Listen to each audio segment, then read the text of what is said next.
ಇವತ್ತು ನಾವು ಗ್ಯಾರಂಟಿ ಯೋಜನೆಗಳನ್ನು ಕೊಟ್ರೆ ಅದು ಈಗಾಗಲೇ ಖರ್ಗೆ ಅವರು ಹೇಳಿದ್ರು, ನಮಗಲ್ಲ, ನಮ್ಮ ಮನೆಗಲ್ಲ, ಡಿ ಕೆ ಶಿವಕುಮಾರ್ ಮನೆಗಲ್ಲ, ಅಥವಾ ಇಲ್ಲಿ ಕೂತಿರ್ತಕ್ಕಂಥ ಎಲ್ಲ ಮಿನಿಸ್ಟರ್ಗಳು, MLAಗಳು, MLCಗಳು ಅವ್ರ ಮನೆಗಲ್ಲ.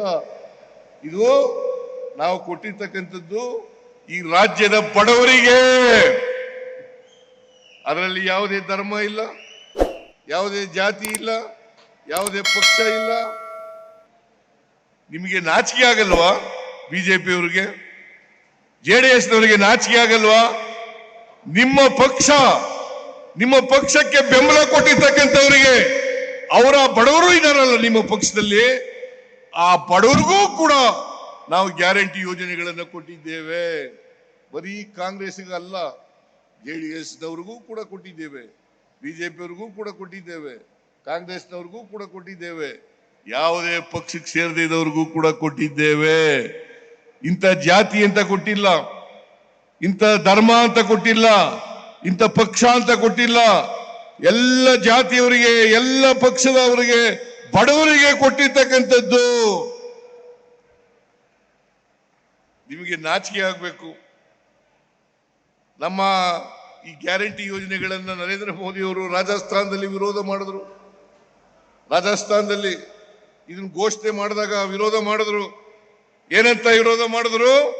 ಕರ್ನಾಟಕ ರಾಜ್ಯ ದಿವಾಳಿ ಆಗ್ಬಿಡ್ತದೆ, ಈ ಗ್ಯಾರಂಟಿ ಯೋಜನೆಗಳನ್ನ ಜಾರಿ ಮಾಡಲಿಕ್ಕೆ ಸಾಧ್ಯ ಇಲ್ಲ. ಇವತ್ತು ಸುಮಾರು 55,000 ಕೋಟಿ ರೂಪಾಯಿ ಗ್ಯಾರಂಟಿ ಯೋಜನೆಗಳಿಗೆ ಖರ್ಚಾಗ್ತದೆ. 2 ವರ್ಷದಿಂದ ಯಶಸ್ವಿಯಾಗಿ ಜಾರಿ ಕೊಟ್ಟಿದ್ದೀವಿ. ಮೊನ್ನೆ ಶಕ್ತಿ ಯೋಜನೆ ಈಗ 1 ವಾರ ಆಯಿತು. ನಾನು ಇಲ್ಲಿವರೆಗೆ ಈ ಶಕ್ತಿ ಯೋಜನೆ ಜಾರಿ ಆದ ಮೇಲೆ 500 ಕೋಟಿ ಮಹಿಳೆಯರು ಉಚಿತವಾಗಿ ಪ್ರಯಾಣ ಮಾಡಿದ್ದಾರೆ. ನಾನು ಈಗ 1 ವಾರದ ಹಿಂದೆ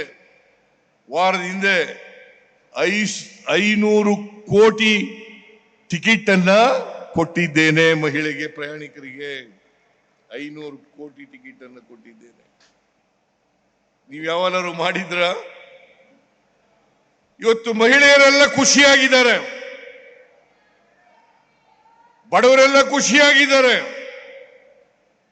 ದಲಿತರೆಲ್ಲ ಖುಷಿಯಾಗಿದ್ದಾರೆ, ಹಿಂದುಳಿದವರೆಲ್ಲ ಖುಷಿಯಾಗಿದ್ದಾರೆ, ಅಲ್ಪಸಂಖ್ಯಾತರೆಲ್ಲ ಖುಷಿಯಾಗಿದ್ದಾರೆ.